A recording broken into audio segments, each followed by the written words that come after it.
Thank you. Well, welcome everyone to tonight's meeting of the Health and Wellbeing Committee. Particular welcome to new members who've not been here before. I hope it's a positive experience for you all, and welcome to our public gallery.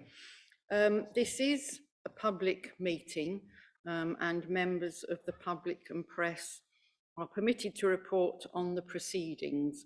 Reporting includes filming, photographing, making an audio recording, and providing commentary on proceedings. Please note this meeting is recorded and streamed live.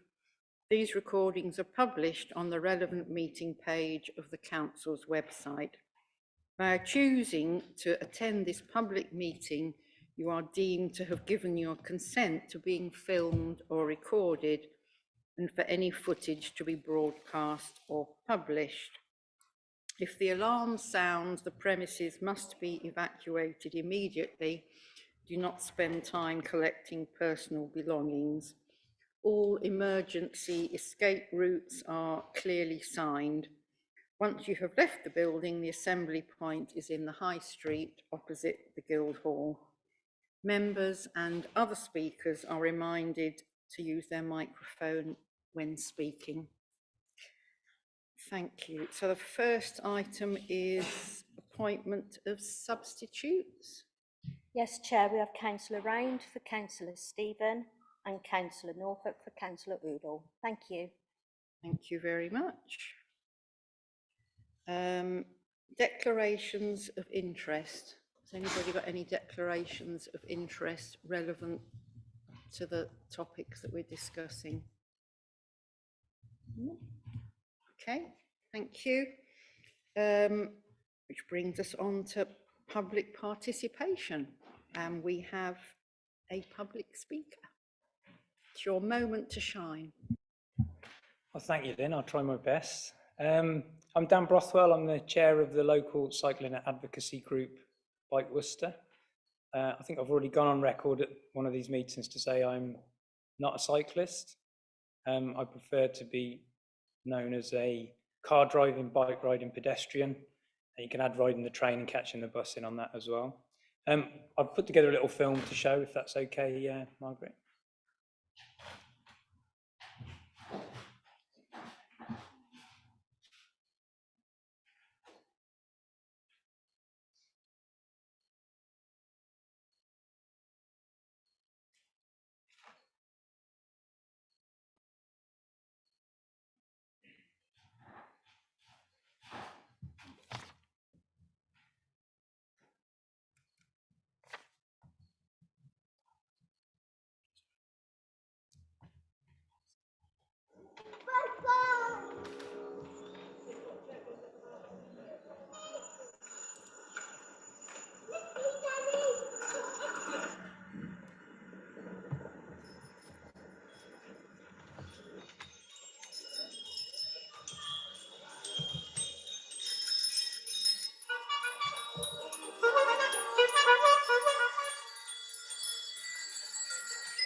Okay, so you might have guessed. Sorry, Lynn. Stop sharing.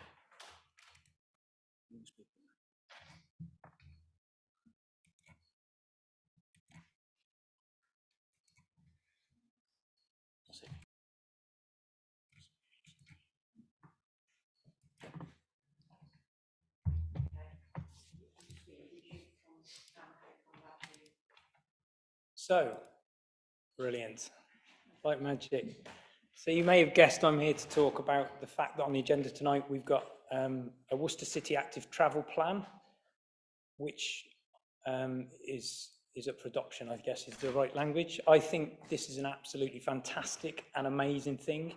The ambitions set out in the plan are brilliant. They're front and centre. It mentions net zero for the city by 2030, and it mentions the central government target in the decarbonisation transport plan of 50% of urban journeys to be by walking and cycling by 2030. So this is fantastic news. Thank you all. My concern then is that the plan probably doesn't get anywhere near achieving those goals. And you know, I've spent a fair amount of time since I first saw the plan last Friday speaking to some of the councillors here to try and see what we can do to improve that.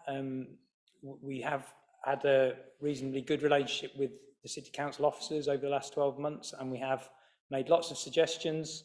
The reason I wanted to show the video is lots of people will no doubt think when you hear the word cyclist of someone possibly my age, probably my skin colour, decked out in lycra and going off on crazy bike rides on a Sunday morning.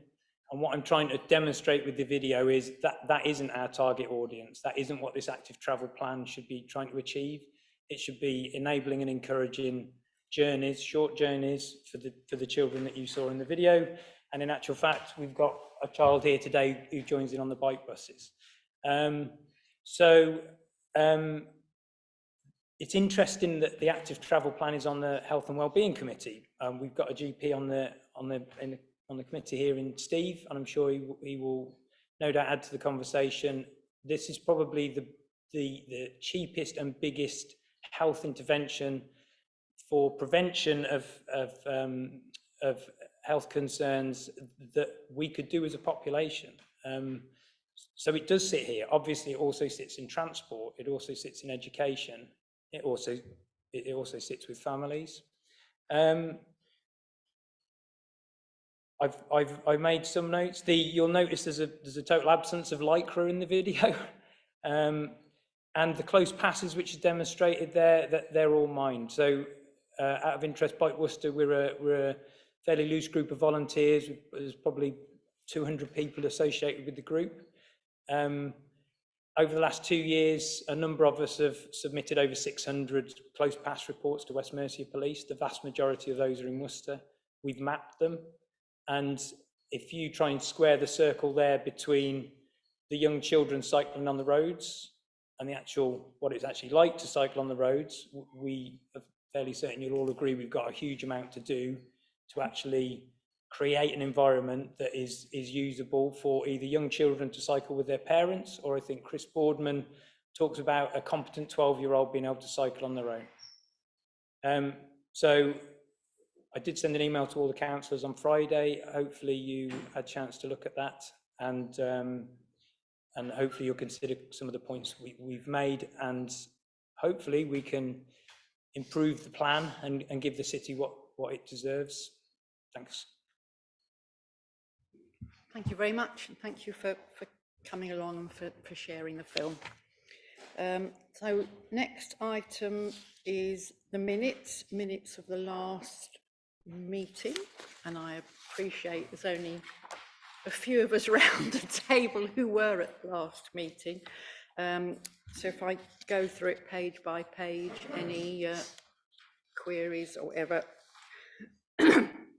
So it's a meeting of the 20th of March. So page 1, people happy with that? Page 2. And page 3.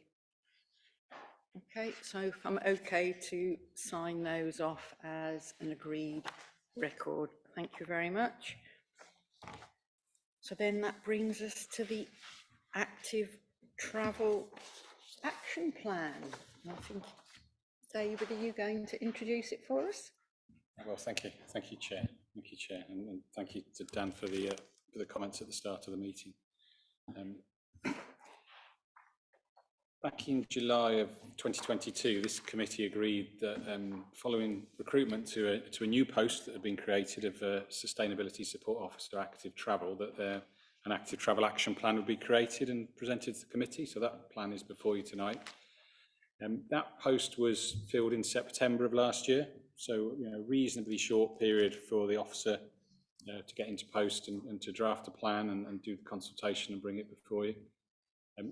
I think it's important to say it's our first action plan, so it's the first time the City Council's had an agreed selection of actions around active travel. It's a step forward for this council to do so, I think, and it is something for us to start work on and to build upon over the coming years.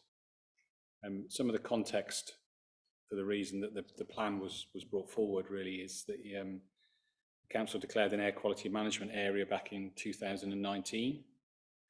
In June, and shortly after that actually declared a climate emergency at council and pledged to work towards carbon neutrality by 2030.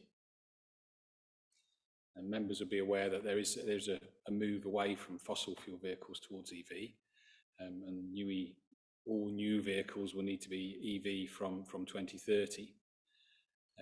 But despite this, a modal shift away from motorised vehicles to walking, wheeling and cycling, which are all parts of active travel, will contribute to significant and much earlier improvements in air quality and reduction in carbon.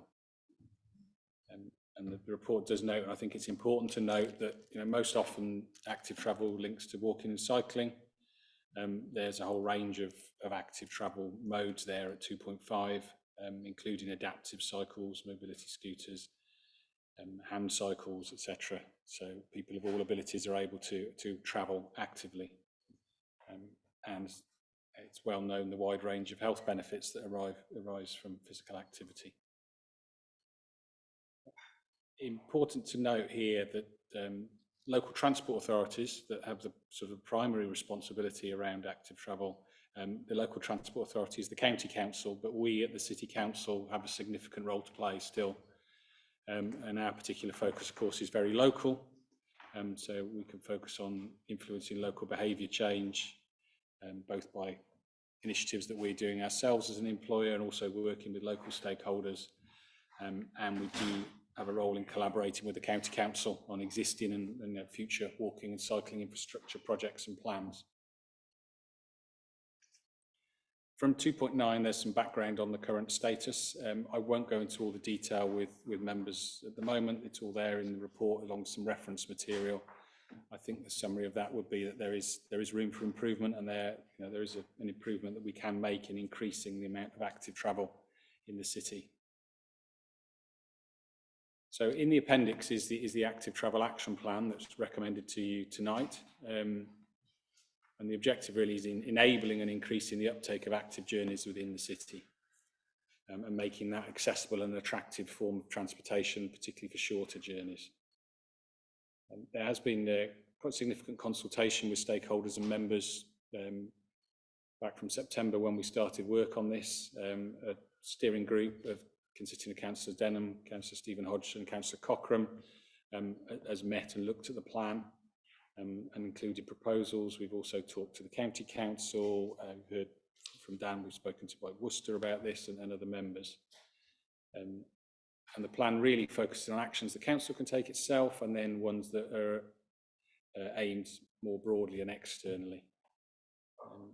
Our internal actions, quite a lot's been done in recent years around cycling facilities, secure cycle parking for staff. Members will see in the Guildhall car park, and our other sites for staff have that, and share and changing facilities for those that need that. We've adopted the SHIFT scheme, Sustainability in Health and Future Transport, which is now also open to members, and I hope you've seen the email that came out in the message in your bag around that. So that makes a small donation to charity and encourages people to record their active mileage. And we are looking at the moment as to whether we can roll that a little bit wider than just cycling. As I said at the start, there are more modes of active travel than just cycling. So hopefully we can broaden that out a little bit and make that more accessible. So in addition to the cycling facilities that we've got, cycle to work scheme, e-bikes available for staff and cycle training, we're really focusing on trying to increase the number of staff that are using active travel, both at work and for commuting. Hopefully through the summer, if we don't get these sorts of downpours, then that will be a lot easier for us to achieve. Externally, one of the major things we're doing is under our town investment plan. So there's 3 big projects under that. One is contributing to the Keepax Bridge at Gulliver Park. That the county is a county council highways project, and we've put a substantial amount of funding into that. Some new routes at Ronkswood, up to the Lippards, from Diglis right down through St Peters to Norton, and also surfacing the canal towpath with Canal and River Trust and county highways, all the way up to Sixways, so improving those routes. And our Riverside Park, I think members will agree, is a very popular and far more accessible cycle route, both for leisure and commuting and active travel. One of the things we are keen to do within the plan is to encourage school children to cycle. The bike buses that Bike Worcester are running, I think, are a fantastic initiative, and those seem to be growing. Thank you to those volunteers that are involved in that. That's something that city council officers wouldn't be able to do that on their own, absolutely. And we'll be encouraging schools to become Mode Shift accredited, which is a national accreditation scheme. So our intention is to contact schools and try to promote that scheme and the availability of that, and we're really happy to work with partners on doing that. We recognise there isn't a great deal of online information around cycle parking in Worcester. I've talked about some of it here. There's quite a bit. There are a few gaps. So mapping that would be really useful, and I know some volunteers have actually done some mapping recently, and so we'll be looking how we can work with them to utilise that information. And of course, I said engaging with the county council in particular. The county have secured funding for a local cycling and walking infrastructure plan, and which supports the other transport strategies and is very specific to cycling and walking. A lot of that will be some fairly costly infrastructure work, I'd imagine, and long-term planning. That's at an early stage, but we've got the ability to be part of the working group on that. Just wanted to sort of say to the committee that there is a whole range of actions that we could have considered as alternative options within the plan. We've tried to focus on those actions that the optimum that the council can reasonably progress in the immediate future, given current resources, both staffing and capital resources. There is the potential to add additional actions at any point really in the life of the plan. I'd suggest that's subject to some detailed consideration by the steering group, subject to officer advice and consultation as appropriate. And clearly anything that requires funding outside of our existing budgets would need to come back to committee and be built into our medium-term financial plan.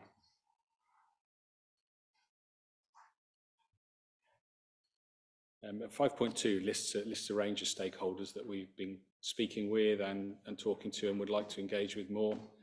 I just wanted to emphasise really that the impact that can be made working with stakeholders and voluntary groups together is far larger than what we can do as individually, and that's a really valuable resource that we need to make use of, and I hope that comes out within the plan.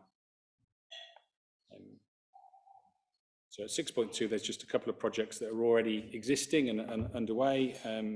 They've been previously approved, but the plan sort of gives them additional validation from an ownership from this committee. The Wild About Worcester Way is a 12-mile walking, primarily walking, and a wildlife focused corridor. I think it's a loop actually, rather than the corridor, it'll probably be described as. And then I touched upon the 4.5 million, which has come out of the town investment plan, which has been allocated to active travel projects and builds on a much greater sum of funding from city and county council in particular. So I think at that, Chair, I would recommend the plan to the committee. Members may wish to consider slightly amending the second recommendation based on some conversations I've had today. So the committee may wish to recommend the steering group meets regularly to review progress, but also recommend that appropriate updates and amendments are brought forward to the committee by the steering group. Just sort of formally notes that this is a live document that can be amended and updated from time to time. So, thank you, Chair. Okay, thank you very much. I'll open the floor to questions and comments. Anybody? Steve, do you want to go first? Thank you, Chair. As Dan mentioned, I think you all know that I'm a GP, and I was thinking today that if I had a pill, a new medicine that tackled almost every chronic disease, not only that, but improved people's mental well-being, tackled social isolation and loneliness. On top of that, had benefits at reducing air quality, improving air quality rather, and reducing our carbon footprint, whilst simultaneously tackling the cost of living crisis. If I had such a pill, I would not be here, I'd be a millionaire. And whilst I don't believe there is such a thing as a panacea, active travel makes inroads to all of those things.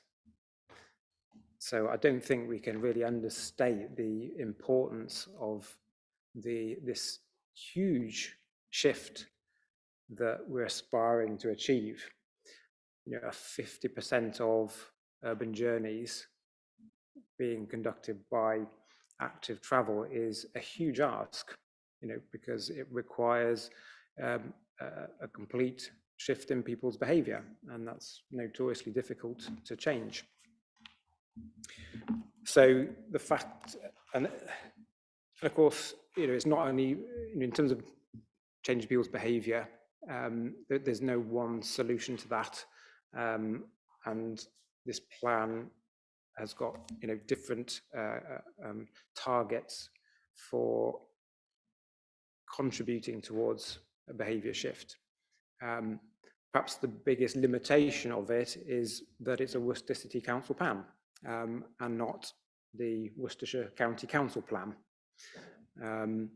because of course we don't have the budget or influence that the County Council has to change infrastructure, and in that way both attract people to active travel, ensure that a diverse range of people and abilities are able to engage in active travel. It was reported in the news that our county council did a self-assessment of their active travel status, and they gave themselves level 1 from 0 to 4, and Active Travel England downgraded that to level 0. So it feels somewhat like Worcester City Council is kind of yet again stepping into the breach and taking a lead in an area where our county should be.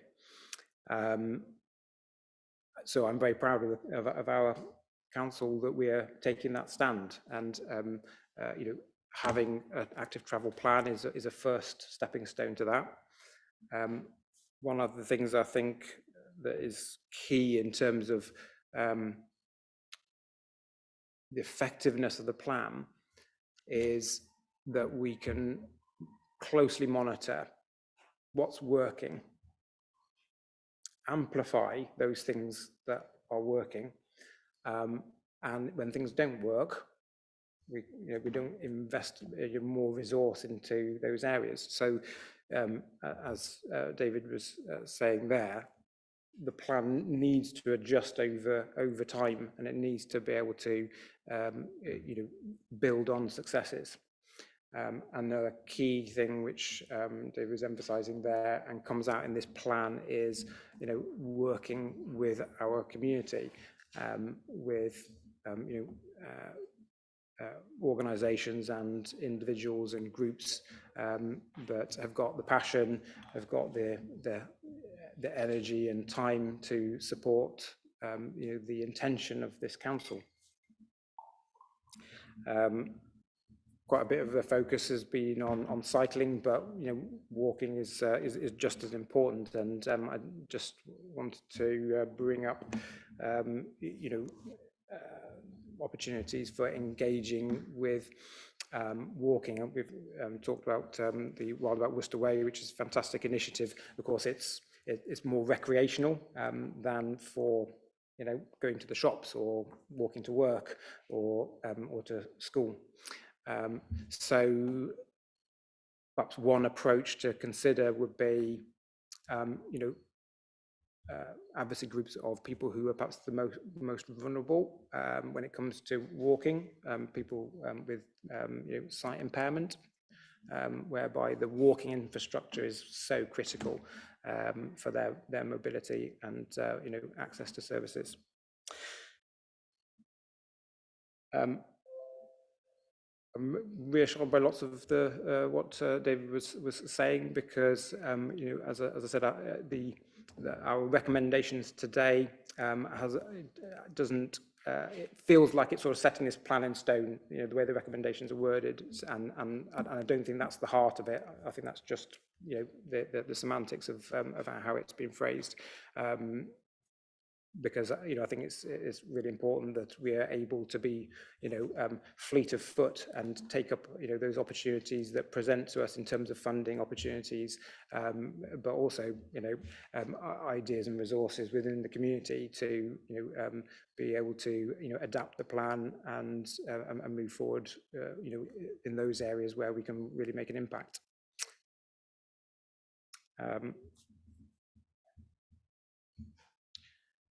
So perhaps that's something which we can consider as a committee, is whether we just add, get it back, 2 words, I think it is, so that the second recommendation is that the member steering group meets regularly to review progress in delivering and amending the action plan.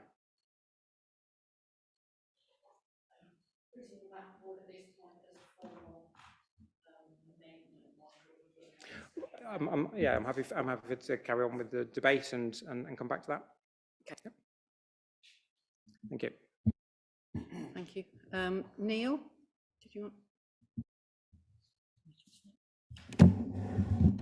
Thank you, Jo. I'm going to take my colleague's lead and make some general comments, a bit more scattergun than Steve's approach, I imagine, but you're used to that. And I just want to thank the officer for putting together this report. I mean, it must be terrifying to watch this, having your homework scrutinised in public. But, we're councillors, it's our job to do this. So, thank you for the efforts, but I have to, say what I feel about the active travel plan in front of us. So I'm going to make some comments, like I said, in a rather sort of random way. Sorry about that. But hopefully they're all relevant and helpful. So, for example, in the report, in the active travel plan, there's mention made of existing budget. Now that leapt out at me because I wondered what budget. Well, what is the existing budget? So I wanted clarity on that. The targets can be tightened up, made into SMART targets. So, specific, measurable, achievable, realistic, and time limited. Where are we currently, and what are we aiming for, and when are we going to achieve the targets that we're aiming for? And which officer is going to be held accountable for each target? And this has come up in this chamber before, albeit in a different committee, where we've looked at a plan, and it wasn't me, it was another councillor, and they said, appreciate all the effort, but I don't know whether these targets are going to be carried out because I don't know which officer is leading on the particular targets. So unless there's a name attached to these, it doesn't happen. If it's everyone's job, it's no one's job. So I think the plan could be improved by having names of people attached to each target so that we can not point the finger, but, you know, just trace it back and say, was this done?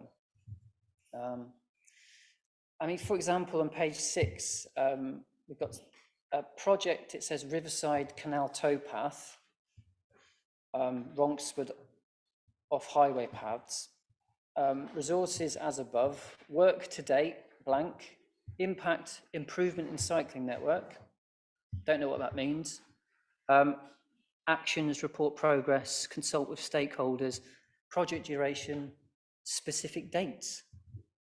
That doesn't mean anything, to put it bluntly. Page 6 of the active travel plan, and I'm just picking an example of what I would consider to be quite a vague target, and it has a list of projects: Riverside, Canal Towpath, and Ronkswood.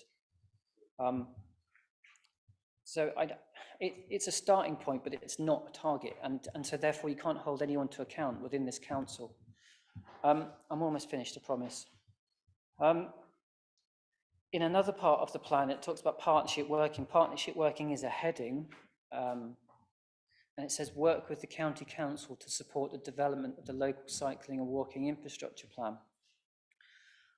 Well, my colleagues already made a point about the county council's performance regarding active travel. I Googled, before this meeting, I Googled Worcestershire County Council active travel bid. And in March this year, Worcestershire County Council was successful in securing £162,000, £519 as part of the Active Travel England Capability Building Fund. £162,000 is quite a lot of money. I was impressed. And then I picked another council at random, Gloucestershire Active Travel bid. In May this year, Gloucestershire County Council was awarded £5.365 million. £5.365 million against 160,000 in Worcestershire. So that puts into perspective the partner, that the main partner that we are working with is at the bottom and doesn't really truly at the moment believe in active travel. So we're up against it, and I applaud the City Council for stepping into the breach, recruiting an active travel officer, their wages paid for from our reserves. So I want to be positive as well as all the negativity. I want to applaud the City Council, and you're frowning at me, Chair, but I found this out just before the meeting. I'm happy to be corrected. This active travel officer that the City Council has employed, you know, it's not a mandatory component of this council. We're doing what the county council ought to be doing, and I applaud this council for stepping into the breach. But that said, we are up against it. We need to get the county council on board to do their job, to put in proper bids to get adequate funds, as Gloucestershire are doing. And so to finish up, I mean, I would like 1.2, the recommendation 1.2 to be amended so that we can review this active travel plan, because as you've just heard me drone on, there are things that can be improved. But I do wonder whether the gaps are so big in the active travel plan that actually this active travel plan needs to come back to this committee on a regular basis, as opposed to a steering group separate to this committee. So I'm muddying the waters with that suggestion. My preference would be that this active travel plan comes back here, you know, twice a year, 4 times a year. The second best option for me would be what has already been suggested, which is, you know, review and amend through the steering group. So thank you for bearing with me on that. I mean, I've lived in Worcester 16 years. I bike everywhere, I run everywhere, I walk everywhere. But in 16 years, you know, progress is slow, and I want progress to be fast, like I am at Park Run. So let's do it. You're usually at the front of the park run. That's a challenge for the rest of us. I mean, there's 1 or 2 specific questions there. I mean, it's my understanding that the active travel officer post is paid for out of our successful bid and is a 2-year funding. So are you able to pick up the specific questions I'll of do my fact, best. as it were? I made some notes, so I'll do my best to pick those up. You mentioned where it says in the plan existing budget. That will largely be officer time that's already accounted for in our base budget. So we don't have a capital pot for active travel per se, although the town investment plan is one of the larger projects where we have had capital grant funding and that's been allocated. So where it says existing budget, that really says that those things can be carried out without us needing to go and find additional funding. I'd take the point about smart targets and some KPIs, and I've had some discussions with members today. I think we can take a look at KPIs and build something into our performance scorecard. Some of the actions are a little bit yes or no, is to deliver a project. So that's probably less receptive to having a specific KPI, but we can certainly look at and have a discussion perhaps with the steering group about what might be appropriate without overloading the committee with dozens of performance indicators. I also take the point about accountability. Your senior officers are accountable for delivery of the council's plans and strategies.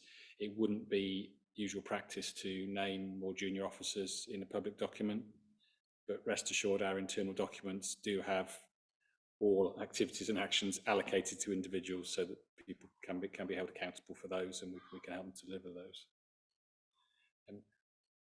Just having a quick through, I wasn't able to pick up the error that you put where there was a gap of information, and the project you referred to was the canal towpath, which is one of the town investment plan projects, and which is near completion actually, that one now. There's been a bit of subsidence on the canal side that we've worked with Clan River Trust to deal with, and that should be near completion. So apologies for that, I'll have a closer look. I was just scrolling through, but it sounds like that's an initial draft, but if that's the one that's been published, apologies to members for that. We'll clear up that detail. The active travel officer post, the funding for that came from, it's been put into a reserve, an active travel officer reserve. So I think that was £100,000 of reserve that was set aside to fund the post. And active travel is a key activity in the performance scorecard. So, you know, very happy to bring probably a 6-monthly update to this committee on the plan. I think that would be appropriate. Members are comfortable with that. Okay. Hopefully that's answered all the questions. Thank you. Thank you. Got Robin. Thank you, Chair. And I'd like to start by thanking officers for the report. I think we need to pay acknowledgement as a council and as a committee to the efforts that Bike Worcester, Pinnacle Mass and the bike bus scheme play in the lives of people in Worcester. So thank you guys, just formally. It's difficult to disagree with Steve on this. Personally, when I cycled, you know, before my accident, I felt incredibly health benefits from just getting on the thing and cycling. I'm quite a lonely person anyway, so I find cycling alone quite a refreshing activity. And again, I can't disagree with Neil either on some of his comments. I think we all have, as political group members, quite a bit of input into county. If only we could get our fellow county councillors to listen to us. And I think the more we can do as a committee and the more we can do within our political groups to actually speak to those people who live, work and breathe County Hall, the better, is my opinion. And hopefully, you know, recent cabinet changes may make a change on that as well, we hope. Just 2 points that I wanted to make. First, as equality, diversity and inclusion champion for the council, I am slightly concerned about the input into the equality considerations, in that we do have people, for whatever reason, who don't feel they can cycle or can't walk, and we do need to pay attention to those needs as well. And the ingrained societal ideas and stereotypes of who cycling for. If I could address through you, Chair Dan, I guess that's the lycra dressed cyclists that fill me with dread as I walk around Worcester. And the second part that I just wanted to touch upon, did I hear you right, David? And I apologise if I didn't, that this committee is now responsible for the Wild About Worcester Way? Or is that still sitting with Environment? Yeah, it still sits with the Environment Committee. Right, okay. I would just like to point out that there are parts of the city that Wild About Worcester Way doesn't reach. And I'd very much like to see some ambitions around extending the Wild About Worcester Way to reach those parts that other walks just don't get to. Thank you, Chair. Okay, I'll take Stephen next and then Tor. Yes, I was pleased 2 years ago when this idea was actually suggested. I know some members of my group were a bit sceptical about it and that, and Louise Griffiths, who was then the chair of this committee, which my group introduced into the council's constitution, came up with this idea, and citing that Wychavon Council, which was conservative controlled, also had a active travel office as well. And I think, you know, what we've got here now is actually quite a good piece of document that has the consensus across the whole council in terms of supporting in that. My approach though has been not to compel to do something, but to actually say you should actually do it. And I think that if we can make cycling easier and safer for people, more people will make that particular shift. And the way you make people make that shift is you make the alternatives attractive to those particular people. Now, I went to the opening of the Wild About Worcester Way, and I think that is actually really good. And I pointed out to the officers that, in fact, because we were walking to St Nicholas Church, in terms of getting back, I said, do you realise there's a bus service that serves the new Worcester 6 Business Park just there, and it actually has 3 buses services in the afternoon going into the evening, so you can actually get from that part of Morning Villages to fairly close to the countryside centre if you get off at opposite at the top of Newtown Road. So, you know, it's getting these sort of things publicised. And it is actually a whole raft of actual things. We have to recognise that not all of these on here are under our control. They're by other agencies, for example, like when you construct footpaths, when you build bridges across the river, and those sort of things. So yes, they can slip in that. But I think the fact we are actually, you know, completing another means of getting across the river, and I hope to see that as a means of being able to do, like how you can with the successful loop to the Keypack Bridge, we can have a similar loop on the other side as well, because I think that would be so good. I know living in Warndon Villages, we're 4 miles from the city centre, so sometimes you know walking and cycling are quite challenging, especially the gradients we have. So I think we do have to recognise that. But I know one of my ward members, Rob Colley's, come with some suggestions about some routes into town. And when I used to live down at Rogswood Hill, I used exactly the route he suggested to get up to Warndon Villages. So you know, there are ways of actually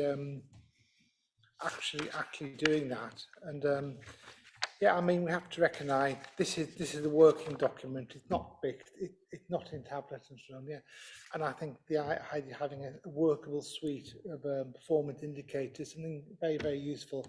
I was a chairman of the Performance Management Budget Scrutiny Committee for about 10 years, and what I would say is when we set up performance indicators, be very careful. Think about the actual value they're going to offer, not just some sort of tick box and that. And we need indicators that not only show the level of active participation, and we need to understand what we're actually basing the base upon, but we also need to have indicators that show how we are progressing with the projects in terms of actually delivering this as well. But I think there's actually, enough in here that hopefully will make a difference. It won't be overnight, but I think, when people gradually see the improvement, more people will make that modal shift. Thank you very much. Talk. Yeah, I'm glad to hear that this is a working document and that we will have opportunities to review this and make it far more specific, because this is really important that we get this right. And at the moment, if I'm a teacher when I don't do this, if one of my students brought this plan to me, I'd say, well, this isn't nearly specific enough. It doesn't have any SMART goals in it, and you need to go into far more detail. My students are doing projects that last over a few months. This is a multi-year plan that's really important for our city.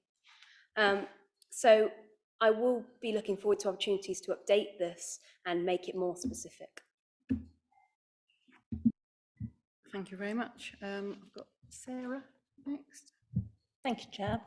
I just wanted to say thank you. Thank you to everybody who's been involved in the development of this plan, the officers, the steering group, and for the input tonight from Bike Worcester. I have previously been a keen cyclist, not so keen these days, because I was saying to Dan earlier, I am actually terrified when I go out on my bike, and that's just testimony to the work that does need to be done. So I'm really pleased that we're making these moves, and I look forward to hopefully being able to cycle more confidently in the city, particularly after I've had my next hip replacement. So yeah, I just wanted to say thank you very much, and that was all really. Thank you. Thank you. I think Bash, you've got a contribution.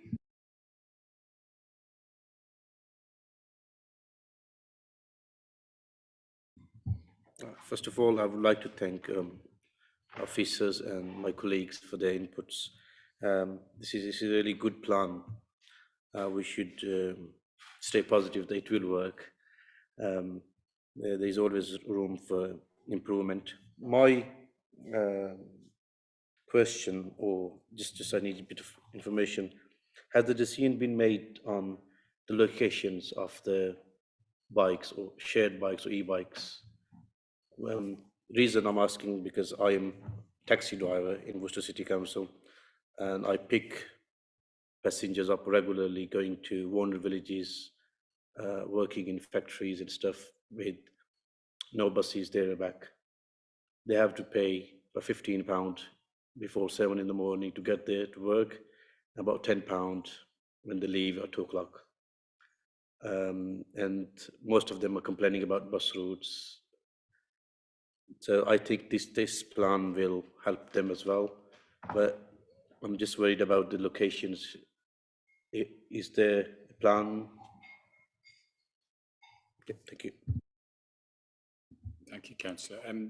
So that project, the bike share project, is the town investment plan active travel project. We have lots of projects and sub-projects with similar names, and the element of that which is around a bike share. So there's a similar bike share in Hereford. There's one in the West Midlands conurbation.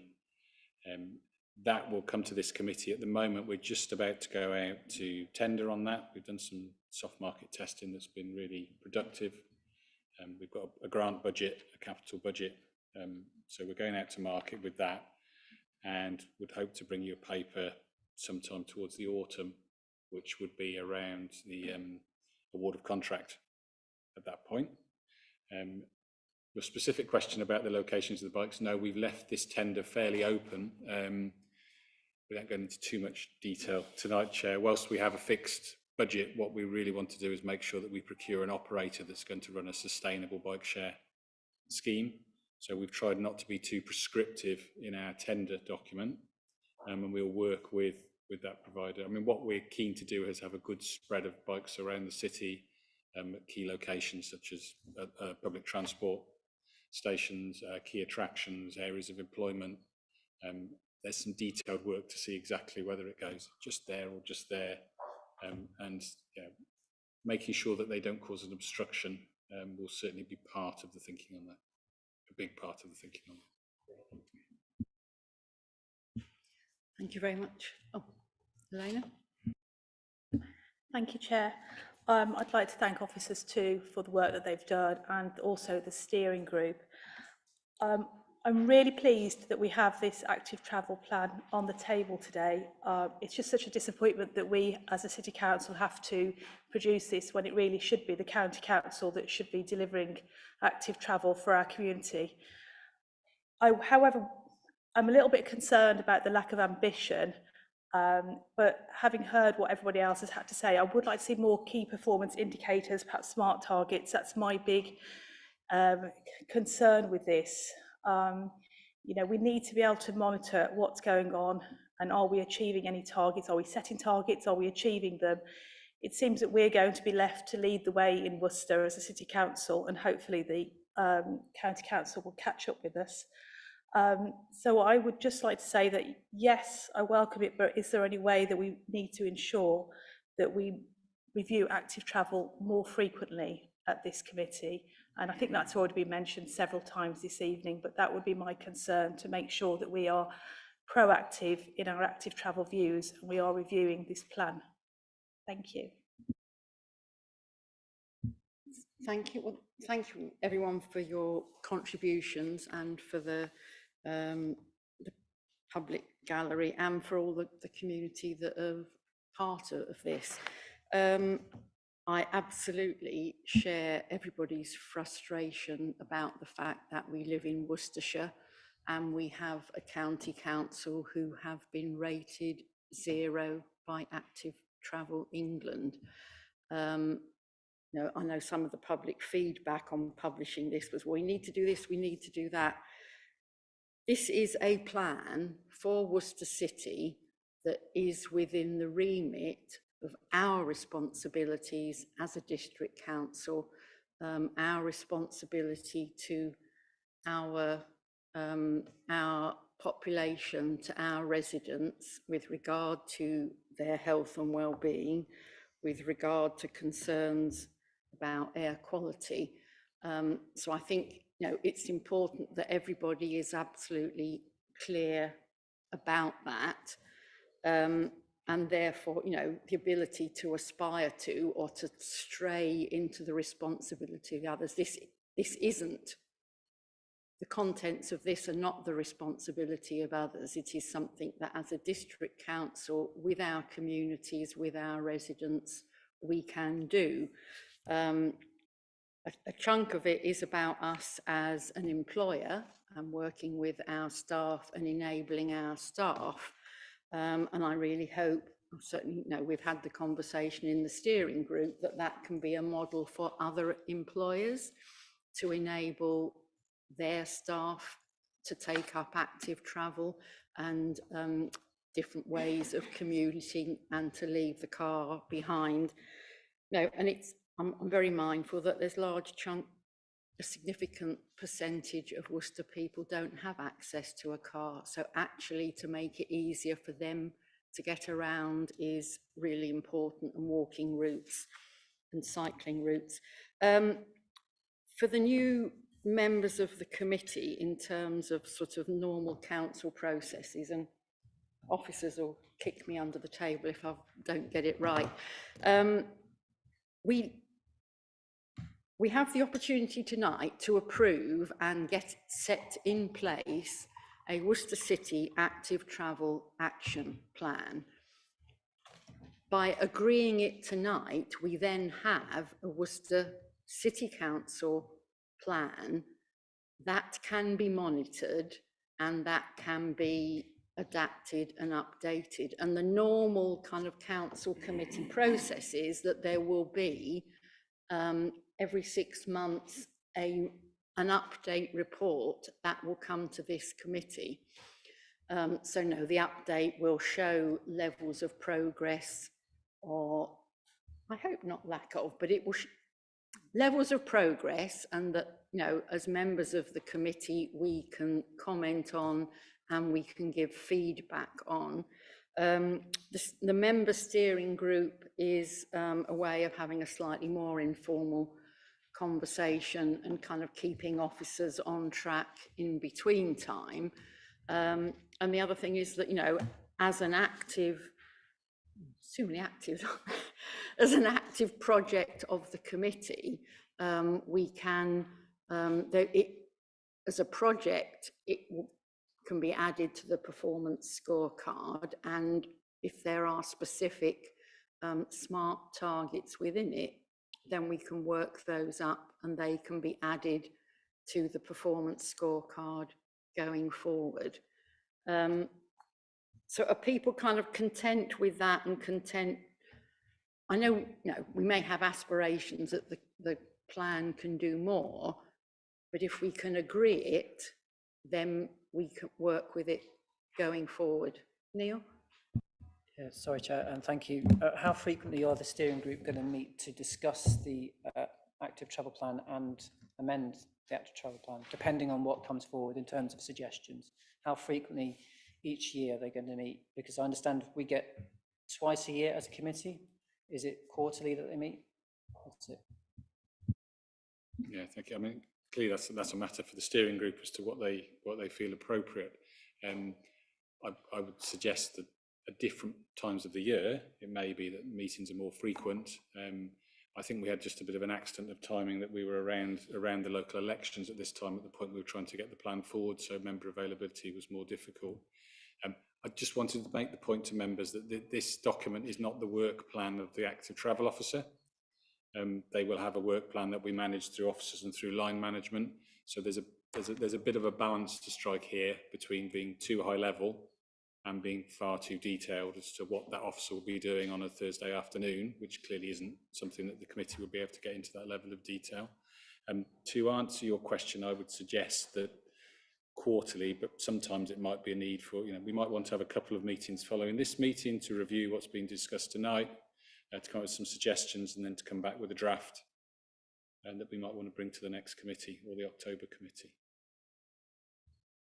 Do you want to come back on that then, Neil? What's the mechanism for organisations like Worcester to make brilliant suggestions like they already have done?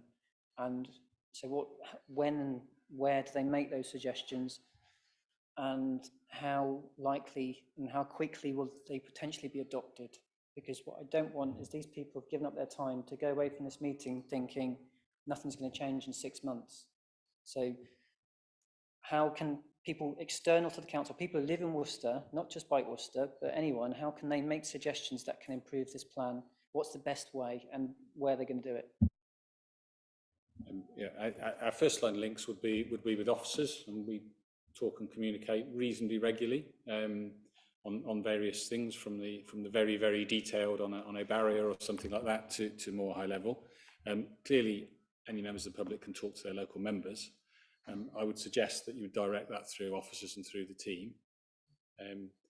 And any suggestions that are made, clearly they need to be assessed, and they need to be considered as to what actually fits within what the council is able to achieve, what the council's budgets are, and understandably some aspirations will be outside of that, but I would hope that we would have that dialogue and be able to get to that understanding why things wouldn't come forward. So I may not have answered your question directly, but I think that, you know, the best route is to talk to officers, and officers will meet, and then we can have a discussion, and that would work very well. Sorry, I'm completely confused. Are we saying that this active travel plan is next discussed at this committee in 6 months' time? Is that correct? So what you're asked to do tonight is to approve the plan that we've got, and also there's a slight amendment to, I think, my recommendation in the report, that we just noted that the steering group would also recommend appropriate updates and amendments to come back to this committee.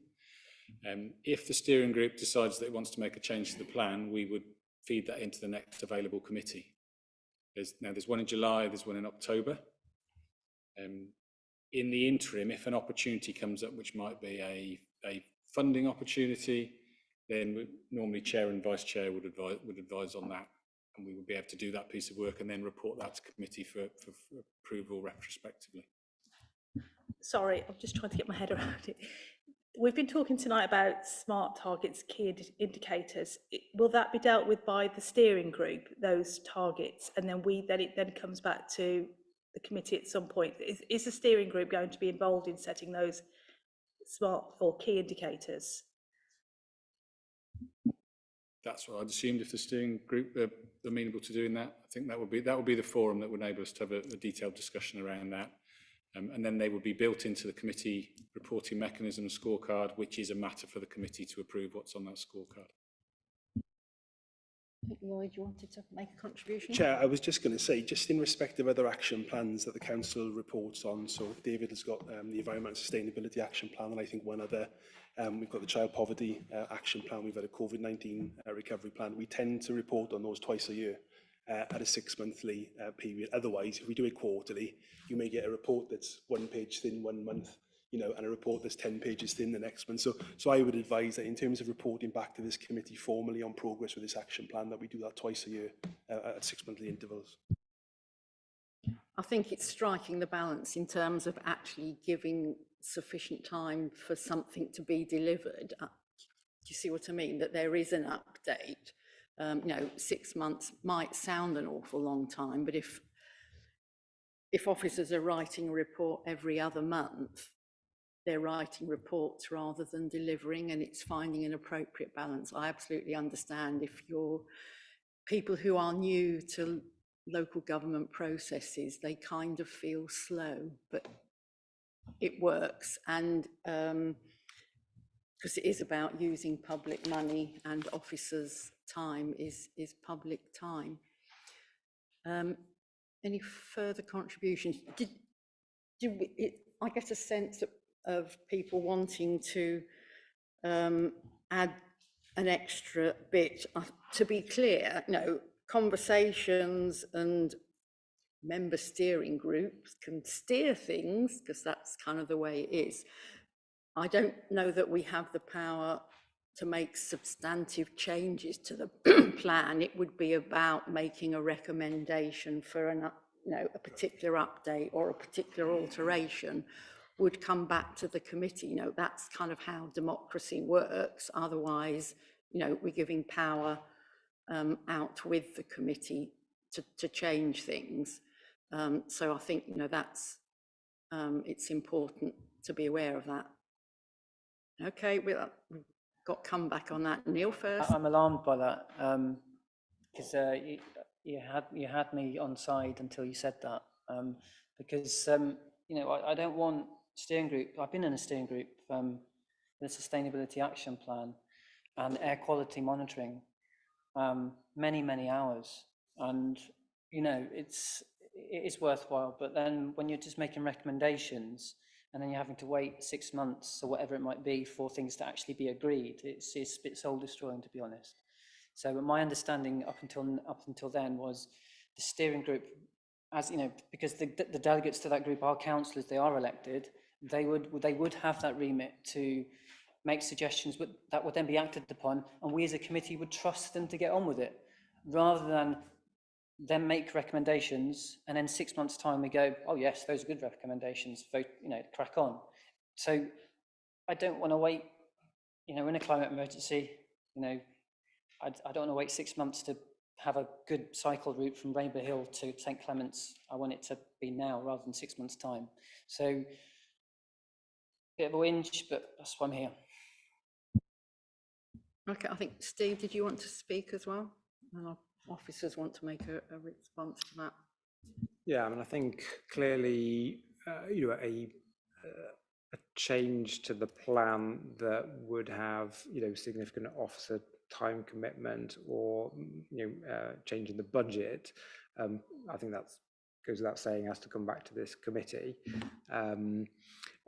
You know, tweaks to how things are done, or as I mentioned before, amplifying something that's working and focusing more on that than something that isn't working. That strikes me as being reasonable for, as you say, like elected members on a steering committee, working with officers to recommend and progress without having to kind of then wait for approval.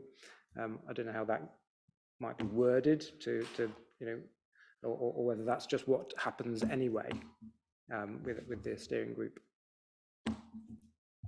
Chair, sorry to sound the local government bureaucrat, but neither a steering group nor a task and finish group have any constitutional responsibility for decision making within this council. So it would be wrong of us to advise a recommendation that was written to that effect. I think what I would assure members of is that if opportunities arise in the meantime about getting on with things, then we try and do that as much as we possibly can. And like you say, Councillor Cochrane, there'll be some things that will need to come to members for a decision based on impact or financial values. But that doesn't prevent us from getting on with the things that may be a good idea, that are low impact, low cost, that we can just get on with. But yeah, Chair, as officers, we can't advise a steering group or a task and finish group to be delegated powers for decision making. Thank you very much. David, did you want to share at dictation? Yes. Are we going to go with the recommendations in the paper, or do people want to add a sentence to the second recommendation? Yes, my suggestion, based on the constitutional issue there, would be that the member steering group meets regularly to review progress in delivering and recommending updates to the action plan to the committee.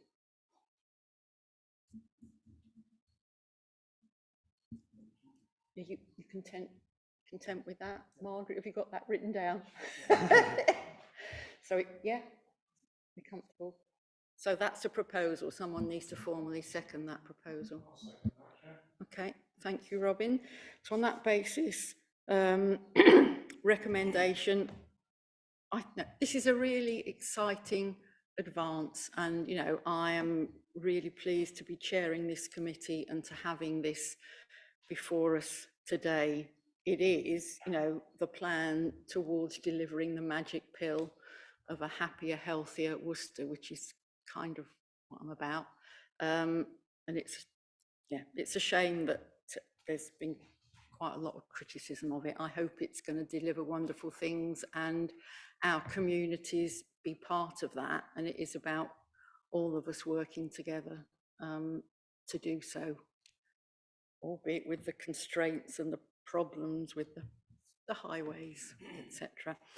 So, recommendation that the committee approve the proposed active travel action plan, that the member steering group meets regularly to review progress in delivering the action plan and recommending amendments to the committee. Was that right? All those in agreement? Okay, anybody against? Okay, that's overwhelmingly in favour with 2 against. Thank you very much. Move on to the next item.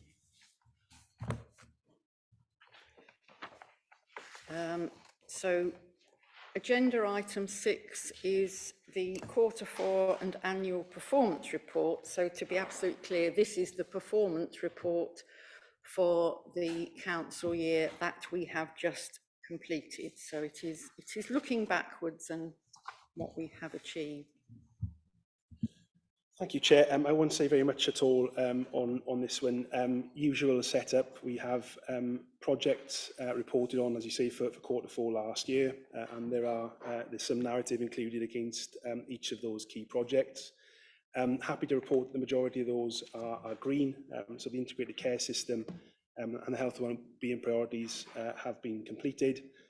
Good progress being made with the active travel project within the Town Investment Fund. And there's a report on this evening's agenda around the Child Poverty Task and Finish Group final report. And then we've also reported on the 6 KPIs for last year, and there's narrative included with those as well. One of the things that we've obviously tried to improve for this current year's scorecard is the targets. Members will recall that last year it was the sort of first proper year of this committee, and so we were in baseline period. So given that this is a Q4 last year report, that's why we've not got many targets being reported. But for this year's committee scorecard, we now have far more targets to report against. Happy to stop there, Chair. Thank you very much. So, Stephen, if you'd like to go first. Yeah, just first of all, thank you very much for this report, and also thank you very much as well for presenting it so early in the agenda. We had the performance report on the Communities Committee last week, and we were discussing it till after 10 o'clock at night. And I know Jo Payne, she spent a lot of work producing these figures, and we didn't give them the scrutiny in that they actually deserve. Now, these figures actually don't deserve, don't actually warrant the same degree of scrutiny, because generally they're all positive, showing upward trends in that. But I think, as it's a new committee, but I think it's now time we started to set some targets to some of these, so we can actually challenge ourselves.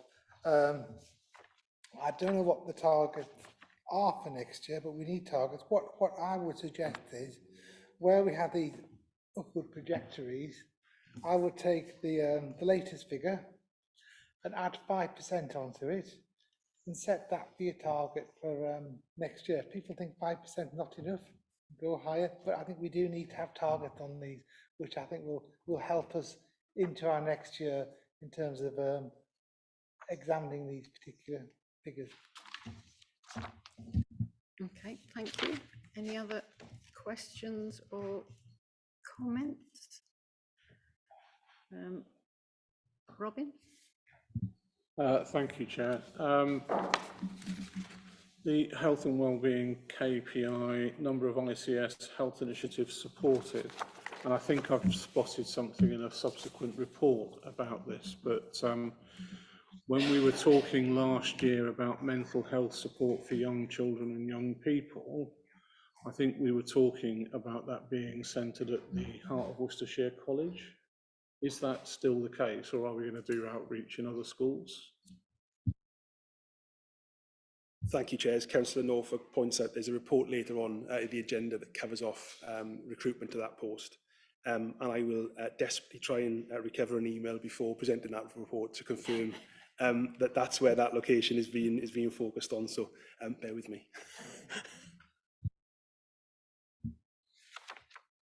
Thank you. Yeah, I mean, I want to say, well done to officers, not just for the report, but for the content and the work behind it. So to deliver those health initiatives is, in some cases, a considerable amount of work. So, well done to the officers that have done that. I think our community engagement team, in particular, working with communities, reaching out into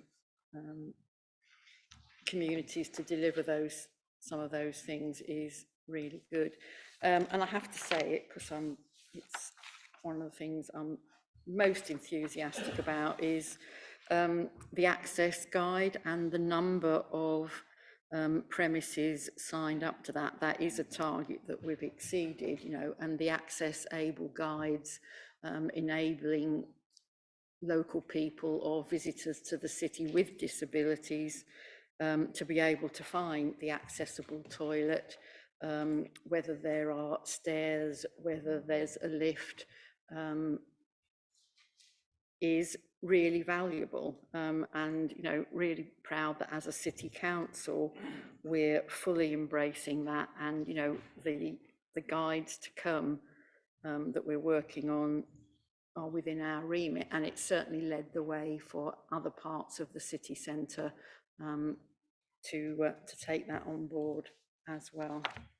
So thank you to everyone. So people happy to note the performance and what was achieved last year. Okay, thank you very much. So item 7 is cost of living task and finish group closing report. This is actually, it's just so people know, it is exactly the same report that's just been to policy and resources. So this is about kind of formally closing off that piece of work and moving the responsibility into this committee, because it is this committee that has that in terms of poverty and so on. So who's talking to it? Tom?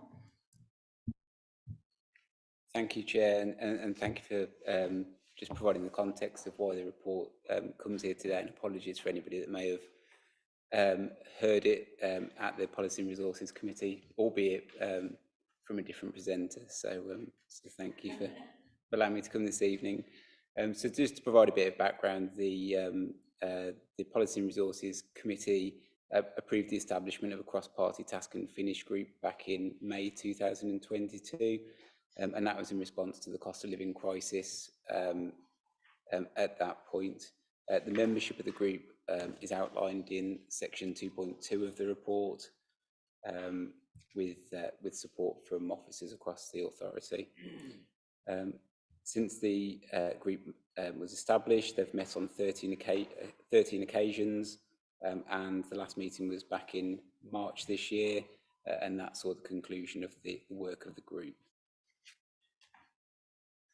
So within the report, it breaks down some of the activity that resulted as on the back of the task and finish group. So first off was free school meals. That's primarily the responsibility for Worcestershire County Council. Back in 2022, prior to the summer, they confirmed that they'd be allocating free school meals for the first 2 weeks of the summer holidays, but not for the rest of the summer break. The task and finish group proposed an extension to the provision of free school meals to cover the remaining 4 weeks and 1 day of the school holidays, and that was approved initially via MD urgency powers, and that was driven by the short timescale that we had to respond to that, and that was reported back to the Policy and Resources Committee in July. We brought forward a further proposal to extend free school meals when there was some uncertainty over whether Worcestershire County Council were able to continue the funding of free school meals during holiday periods across Christmas and during the half-term breaks. However, the county were able to continue with that provision, and the City Council allocated some financial support from that household support fund to extend the provision to preschool aged children and 16 to 18-year-olds in education. In terms of financial inclusion and maximisation, we recognised fairly early on that there was a significant increase in demand for help and advice. A part-time post within the Citizens Advice Bureau was proposed and approved through the Policy and Resources Committee. That's enabled the CAB to recruit additional volunteers. So by sort of pump priming funding to bring on a post, that's enabled to increase the amount of people that they're able to provide support to. And we're expecting a full report of the outcomes of that later this year. One of the initial actions that the Cost of Living Task and Finish Group established was to facilitate a conference, and that was largely to sort of bring people together, to aid a conversation, to map services across the city and to identify gaps in service provision. So that happened back in July last year, and we had significant representation from a range of organisations who presented to the room. One of the key outcomes from that initial conference was a directory of services. So we led on pulling together a range of a directory which outlined what each of the services provided, as Lynn is kindly modelling, with key contact details, and we've received significant positive feedback of the benefit for that directory for agencies. Section 2.11 outlines the 3 further conferences that we had. So what we identified was that it would be useful to have more focused discussions around key themes. So we theme those as are outlined within the report. Again, they've been represented really well. So to demonstrate that continued commitment and engagement from across the city. So the outcome of those as was collated and that's attached as Appendix 1. The majority of the actions were not solely based on the City Council. So although we acted as the enabler and the facilitator throughout those pieces of work, what we didn't identify was a long list of actions that the City Council needed to undertake, but very much a partnership approach and contributions from across the city. We recognised that we needed to increase awareness and to promote the opportunities for support across the city. So that was done through creation of new web pages on the City Council website, posters which have been widely distributed around the city. We've done articles in the City Life magazine, and we supported the promotion of warm spaces across the city to hopefully better connect people to the services that are on offer. In addition to the directory that we developed for agencies, we also developed a public version with key contact details, and that's also accessible on our website. In terms of trying to provide some continuity and to make sure that the focus on the cost of living crisis remains topical and high on the agenda across the city, we established that the City Council wouldn't be able to facilitate that in isolation, and we identified that 2 existing forums, which were widely represented by a lot of the agencies that came along to the conferences, would be good places for those discussions to be held. So that's Worcester Cares and Healthy Worcester. Section 220 outlines the financial contributions that have been made by the City Council, so significant contributions from reserves, from grant funding that we've received, and the breakdown of those are listed within the report. So just to conclude, the work has now been undertaken by the Task and Finish group that ceased to meet, and this area of work will now be passed back across to the Health and Wellbeing Committee, which has the constitutional responsibility for this area of work. Thank you very much, Tom, talking us through it, and obviously, thank you to the Task and Finish group themselves and for all those that contributed to it and came to the conferences. So, questions and comments? Okay, Neil, then Steve. Thank you, Joe. I've got some comments and I'll end with a question. Thank you, Tom, for the report. And thank you to all officers and councillors who've done so much work to improve the cost of living situation for so many people, and will continue to do so, as the report states. There's still lots of work to be done, sadly. I mean, yet again, as with the active travel plan, this council is compelled to do more and more to look after people in Worcester, while others do less and less.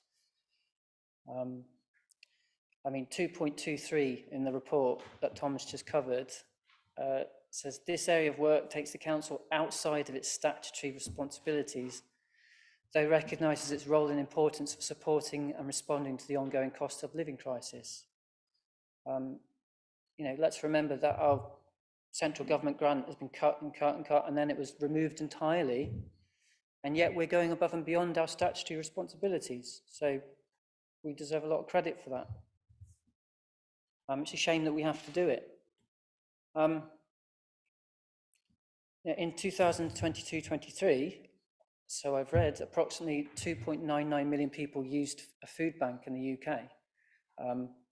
Between 2009, 2020-21, the number of food bank users increased in every year from just under 26,000 to more than 2.56 million. And last year it was 2.99 million. The report in front of us states that the Department of Work and Pensions has allocated a grand total of £100,000 to Worcester Food Bank. To put that into perspective, the basic annual salary of one Member of Parliament is £86,584. According to Worcester Food Bank, it fed 14,701 people in 2023. That's a 29% increase in demand on 21-22. So assuming that the number of people who need to use a food bank remains exactly the same in 2023-24, that £100,000 means that each person will get the equivalent of £6.80. Pathetic. So political point made, because I'm allowed to, because I'm a politician. The question is, it says that 3 conferences have been arranged to look at the cost of living crisis. I have to ask the question, how much those conferences cost in a cost of living crisis? So thanks again for bearing with me. As you can tell, my blood boils when I read these stats. Okay, Steve, did you want to go next? Thank you, Chair. Thank you, Tom, for your presentation. And yeah, we've heard previously, some of the essential and excellent work that's been done through the Task and Finish group. Just thinking in terms of going forward and the funding that we will be sort of overseeing as a committee as it's being handed to us. So I note that the previous year's funding was £378,000 and this year's is £353,000. So I have sort of 2 questions, I guess, one of which you may not be able to answer. The first one is that the Household Support Fund, according to the government's website, for this year, the amount is higher than it was in previous years, and they're using the same Barnett formula for distribution of the funds. So I'm wondering why, if the total amount for the pot for England is bigger, why ours is smaller? And is that the county holding on to more of it and giving less to us? So that's the first question. And the second question is, do you have any information about whether the government is going to extend the Household Support Fund for the year after? Because I'm just thinking in terms of organisations like Worcester Food Bank, who are relying on money from us. If it's suddenly gone because the government doesn't allocate a household support fund for 24-25, we as a committee need to be looking at over this coming year how we can fill that gap. Okay, I can probably answer some of that politically. I mean, Tom, did you want to do the factual response to some of that? Thank you, Chair. Yeah, in terms of the household support fund allocation, the district, the amount that was awarded to districts remained the same from the county. The difference was how that was distributed amongst districts. So a report came to committee in March, which outlined the breakdown of the household support fund. So there's a bit more detail in that if you would like to refer back to that. But essentially, it was a revised methodology for how that should be distributed based on IMD population data. Some authorities received slightly more, some authorities received slightly less, but the total amount awarded to districts from the county remained the same. Sorry, I've forgotten your second. Next year's. Next year's allocation we've yet to hear. So we don't know if there'll be continuation of household support fund, what that will look like, how much that will be, what grant conditions might apply to that. So at the moment, we don't know. And one of the difficulties of using it is that the government changed the rules with each iteration of the household support fund. And we heard at a recent meeting, didn't we, from the person at the county council who had to do the commissioning and the use of it. So I think it was the middle set of money was skewed, that a third of it had to go to pensioners. Hence that was the period in which there wasn't enough money to support children on free school meals throughout the whole of the summer holidays. So it was a decision of this committee, this council, as to how we used our share of the money. So the household support fund quantity comes from above, and from what we are allocated as a district council is how we choose to spend it. I know, and that is a decision that we make at this committee and around this, as to what happens after next year. Who knows what the government will think or what a general election might do, but we can do the best that we can with the finances that we have available. And Neil is right to raise the question about the cost of doing this. And, when we are, as a council, financially constrained, officer time is the most precious resource. It was actually Councillor Stephen who really wanted to do all of those conferences. I did actually suggest at a steering group that I was at that some of that work could have been mainstreamed into this committee, but that's how we got a range of conferences. Any further comments or questions from anybody else? Okay, thank you very much. So that's noting. Okay, Neil.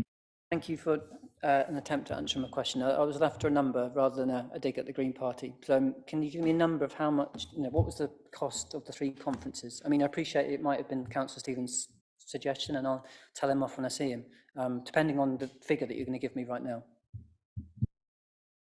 Chair, I don't know whether we have an actual figure, but what I can say to you is, it was predominantly built upon existing council resources and venues and goodwill shown by other venues in being able to host things for free. So if Councillor Lawrenson wants to put officers to work on identifying an actual figure, we can, but we don't currently have one sat ready to provide you with.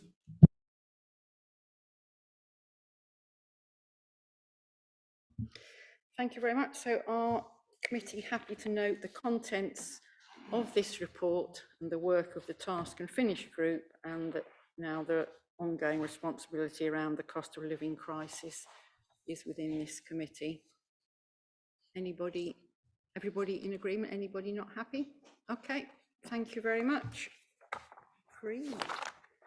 So then, hang on, I'm shuffling papers. So moving on to agenda item 8, which is update on the delivery of the Child Poverty Task and Finish Group. And in case anybody is confused about task and finish groups, this was a piece of work that was actually initiated by this committee prior to the setting up of this committee within Communities Committee, I think, wasn't it?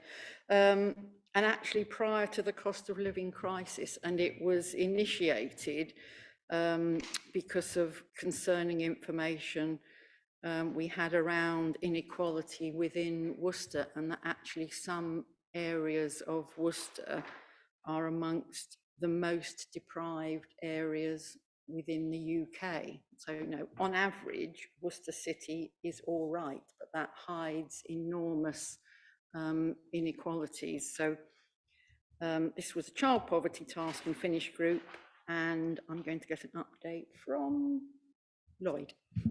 Thank you, Chair. Chair, up to the last meeting, we'd closed off 6 of the 9 recommendations, with 3 remaining. Recommendations F, G and H remained. Members will recall who sat on this committee that we were able to agree on how we would spend the £50,000 budget that was connected to this area of work. And that was approved at the last committee meeting. So the report tonight is confirming that the final recommendation about how we spend that £50,000 has been completed. Just to update on the two that remain, recommendation F, which was to consider if any suitable council land and or allotment space can be used for community vegetable patches, as an example. We're recommending that we progress this via two means. First, to issue a survey, be that electronically and paper for those who require it, to all our plot holders. A, to raise awareness of this recommendation and the piece of work carried out by the Task and Finish group. And then B, to understand the existing level of food production that may be taking place for those other than plot holders and their families. And then to understand better any existing level of community provision that we can promote and encourage more of. And obviously the big thing is about trying to encourage better use of underutilised space. So that's the first strand. Then the second strand is we have had interest shown from a site representative of one site about trialling a community garden scheme. So our allotment officer is having a conversation with that individual. But again, that would require some negotiation with existing plot owners about relinquishing sites that could be put to better use. So I don't want to raise too many expectations, but there is an active conversation going on. And again, the front end of my report is a bit of a common theme tonight, isn't it? Sets out that this isn't a statutory responsibility of this council. That sits somewhere else. And in terms of that recommendation around allotments, again, some members will be aware we have just under 1,000 plots, and we have one allotment officer. So the day-to-day work of that allotment officer is in managing those sites, and it's not core responsibility to undertake this type of work. We will do our absolute best to try and push it on as quickly as possible, but again, just to manage members' expectations. And again, I think, really, what's the council's role in trying to push this recommendation on? I think it comes back to that enabling role that we're probably going to be more likely to have to play in the future with less funding. So that's around potential provision of access to land, access to community grants, and that community building work that links interested parties together. And the second recommendation, which was around reviewing the relationship of the DWAS scheme, the Discretionary Welfare Assistance Scheme, with other similar schemes being delivered by partners across the city. We've said to members before that there will be a report on this subject that probably Tom will present back to this committee in July, and that will provide members an opportunity to debate the existing DWAS scheme and where that can play perhaps additional or add additional value to the area of food poverty and child poverty in particular. Again, what I would say, Chair, and members will be used to me starting to say this, a reminder DWAS is a non-statutory service, and it may be necessary in light of the financial challenges that we face to review the level of financial support provided through that scheme. So I think I'll leave that there, Chair, and take any questions. Thank you very much. Robin? Thank you, Lloyd. And of course, my gratitude to Thalia in the work that she does, working with allotment plot holders. With regards to recommendation F, there's some overlap here with the environmental sustainability strategy, where we were encouraging people to community garden, grow more veg, share those veg, and tackle food poverty that way. I would ask or challenge officers basically on whether an electronic form versus a paper form is suitable for most plot holders. I know those plot holders I talk to fairly regularly are, fairly elderly, not necessarily silver surfers. So paper might be the best approach, and it might be better to actually have the allotment officer, and I know we're quite keen on maintaining her role, but have that allotment officer have a meeting with plot holders at the allotment site and talk to people about the challenges we're facing. Can I just, before we go on, thank you very much to this committee for the provision of a community fridge at Dines Green Community Hub. I know that was welcome. Can you remind me whether or not we had a fair share subscription included in that, 3,500? And I'd like to go on again about how sustainable that is moving forward. Just to come back on the second one first, Chair, yes, we did fund that for 1 year, the fair share subscription. At present, there is no further funding identified for this particular project or this work stream, so there is no more money to spend. And anything else that members would seek officers to deliver would require a decision. And thanks to Councillor Norfolk for the first point as well. Absolutely noted. I'm probably a bit of a caveman sometimes, and so I speak probably a bit too simply. We'll do everything we can to ensure that everybody has an opportunity to complete the survey. So whether that be paper, electronic, face-to-face, we will do that. And that's particularly important to us given the journey we're on around equalities and the launch of our equality strategy. So thank you for pointing it out. Any other comments or questions on this paper? Okay, thank you. I mean, I think it's shocking the level of support that we are providing. It's shocking that some of these services are non-statutory. I have to say the fact that Worcester City Council has retained a discretionary welfare assistance scheme over a period of a number of years. Some of our neighbouring councils made those budgetary cuts some time ago. So when it actually came then to COVID lockdown and now to the cost of living crisis, have got less in the budget to help their residents. It's frightening if we're not going to be able to sustain support for some of our most needy residents. Children going hungry doesn't feel like should be a priority. And to be political, it should also be a priority for employers to pay the real living wage and to have a government which adequately funds the benefits system and a system that actually works for families, and particularly the 2-child limit is a real problem and a contribution to child poverty in our city. Finally, the other point I wanted to make is, this is an opportunity here and now, if journalists are watching or whatever, to put a positive plug out to allotment holders. How many of them are growing food, how many of them actually get overwhelmed within their own family, and just to give a thought to, others and ways of sharing excess produce. If you've got the way nature works, things tend to come in a glut, don't they? And if you can't pickle it or make it into jam, but equally sharing the jam. So, a plea out generally to the community and anybody, even within their own garden at home who's growing stuff, actually to think about that. And, if you've got too much, to drop it into a community fridge or take it to a community centre. So, we can all do a little bit to help each other, and Worcester gets by because Worcester people do help each other, which is really important. Okay, Neil, did you want to say something?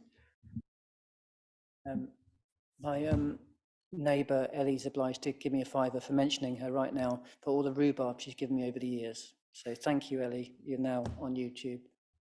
So I'm just giving an example of what you just talked about, neighbours helping each other out. I get tons of rhubarb from my neighbour. So she owes me a £5 for that. Wonderful. And if you've got more rhubarb than you can eat, there's other people that don't have such a good immediate neighbour. So committee, are we happy to note the contents of the report? Note that the specific pot of money that we set aside with the Child Poverty Task and Finish group has been assigned, and we'll get a further update in due course. Happy with that? Thank you very much. So we're down to the last item on the agenda, Worcester City District Collaborative, the new world of close working with our health partners. Thank you, Chair. Conscious that I'm sat between a pharmacist and a GP, I will have a go just explaining for new members what a district collaborative is in a nutshell, basically. And as Chair, as you said, the implementation of the integrated care system, which replaced the clinical commissioning world, basically sees what we call a locality level, a district level, partners coming together into one group to focus on the health priorities for districts. And it's very much driven and meant to bring social care and other agencies and health in particular together. So it's a really exciting opportunity, and it's particularly exciting for us given that the district collaborative, the district council ourselves were asked to chair the group. So since the last report in November, we've met 4 times. And just a reminder, the collaborative acts as the vehicle for delivering both our own health and wellbeing priorities and those of the county's health and wellbeing strategy. And again, to recap, the priorities for the Worcester City District Collaborative for this year are tackling loneliness and social isolation, providing the best start in life during maternity and children's health, and then targeting engagement where inequality and/or deprivation is linked to health outcomes. We report on this every 6 months, and there's also a key performance project that contains within the scorecard that allows members an opportunity to ask for updates and for officers to update as well. So just in terms of updates then, in terms of recruitment, members will recall that in November, committee very kindly approved total funding of just over £180,000 for a range of posts. One of those was for a children and family social prescriber, 2-year fixed term post to focus on 7 to 11-year-olds. I'm pleased to report that post commenced on the 5th of June and will be provided by on-site advocacy. There was also a 2-year fixed term post for a wellbeing and emotional support practitioner. Councillor Norfolk referred to that earlier, and that will focus on 18 to 20-year-olds, both within Howe College, Worcester campus, and Worcester Sixth Form College. On-site have been able to recruit to half of that post, with the individual commencing on the 10th of July, with further interviews held last week for the remaining half of the post. There was also a vaccination clinic engagement officer, which this committee funded. So that was a post that engaged with those people who were walking into vaccination clinics, which we knew from previous work were some of the most vulnerable in our communities. And it was very much designed to engage with those individuals and signpost them to support services and other means of advice and support based on their circumstances. COVID vaccination clinics wrapped up early towards the end of last year, and therefore rather than just drop that service, we focused it then on the warm hubs, of which there were several across the city. So provided the same type of work, albeit in a slightly different setting. The other post that wasn't funded by this council, but which we had funding from Public Health for, was the role of the programme manager for the District Collaborative. There's a lot of moving parts in the District Collaborative, lots of people attend, lots of ideas discussed, lots of work updated on, and we felt it needed a programme manager to coordinate that. Otherwise you've got the likes of me coming away writing notes and trying to keep tags on progress. Pleased to say that we're going to undertake interviews for that post in early July, having advertised over the last couple of weeks, and that will be a really key post for us moving forward. In terms of mapping the services over the last couple of meetings, whereas I think the early meetings were sort of storming and norming, we've started to move into trying to think about what is it the group can do, what role can it play. So at each meeting we've started to map services that agencies sat there on the table provide against the 3 priority focus areas, very much trying to focus on, you know, where are the gaps, where are the opportunities where we can make a difference. And I'll come on to how we want to work moving forward towards the end of the report. We've also started to have guest presentations at the collaborative meeting. We had Millbrook Healthcare a couple of months back, and they are the home improvement agency who deliver our disabled facilities grants. And so that was a really positive session with lots of links made and some actions to take away between partners. And at the meeting more recently, we had a presentation from the County Council on their warmth on prescription scheme, which again, particularly important for us in the city, given our housing stock and some of our vulnerable communities. And in respect of future arrangements, Chair, I sort of touched on it earlier. We need to start to move into actions more than talking. So a proposal was presented at the May meeting around basically splitting out into 3 work groups now, 1 work group focused on each of the priority areas. And the role of that work group will be to develop an action plan against one of those priority areas for a 12 and 24-month period. The actual district collaborative group will probably then step back a little bit. We'll probably meet less frequently. But what we'll want to do is for those action groups to report into the district collaborative so we can get oversight of what the action plans are looking like and approve and sign those off and have some say in them. But also then to ensure that we're monitoring progress and trying to unblock any obstructions as they may appear. So I think, Chair, again, I will stop there and happy to take any questions. Thank you very much. Questions for Lloyd? Robin? Thank you, Chair.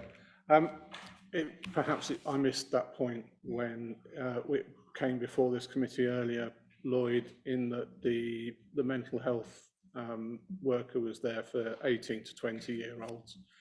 I'd like to remind committee that we heard from the heads of Christopher Whitehead and from Pip Maston in this committee, who decried the state of CAMS and reported that their students' mental health was also suffering.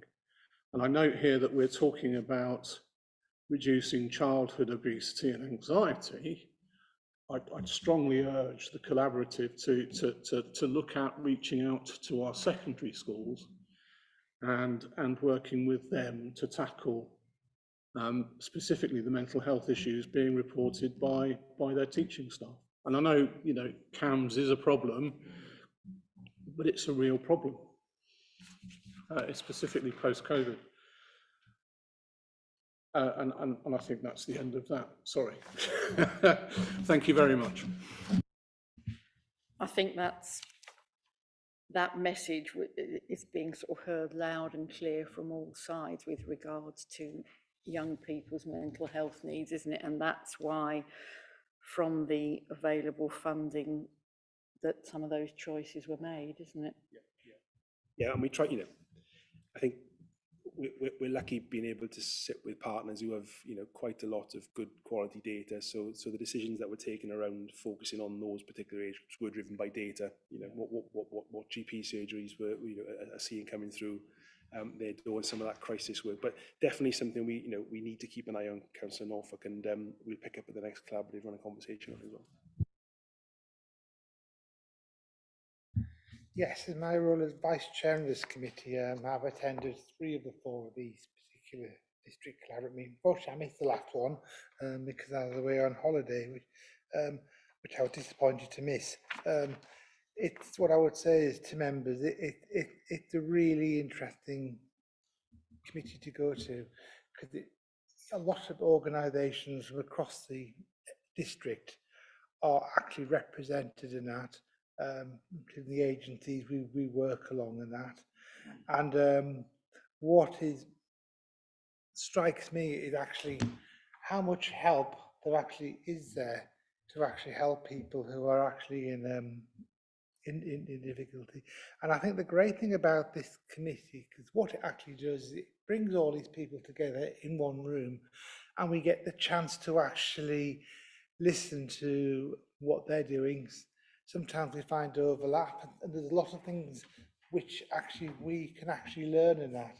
So it certainly is a very, very valuable committee, and certainly in my role, I found it quite useful learning quite a lot about actually what goes on in this particular thing, and it's really good to see these initiatives now coming through these, because what this is all about, it's about helping people at the end of the day. Thank you very much. Thank you, Stephen. Any other comments? Questions? Steve? Thank you, Chair. I'm just interested to know, apart from the funding that we've been able to provide for those positions, whether there are other specific areas that have come up whereby there are specific actions for us as a council from those meetings, I say apart from the sort of the funding side of things. I think there are probably lots of day-to-day sort of benefits that we've had from attending. As Councillor Hodgson said, you know, being able to find out what the other partners are doing and what they provide, similar to some of the work that we did through the cost of living crisis conference. So is there a project that I can point at? Probably not. But do I think that our offices are now in a far better position to signpost and liaise with people on a day-to-day basis? Definitely yes. And in terms of funding, I think we were very lucky with the funding that was approved by this committee. We've had the funding for the programme manager, but at the moment there is no further funding that is available. So I think this is going to be it's the test of any partnership, isn't it? You know, are willing our partners, you know, willing to contribute, whether that be through money, officer time, and I think when we get into that sort of action plan development for each of the 3 working groups, I think that sort of conversation will come to the fore then. You know, who's going to contribute to these types of activity.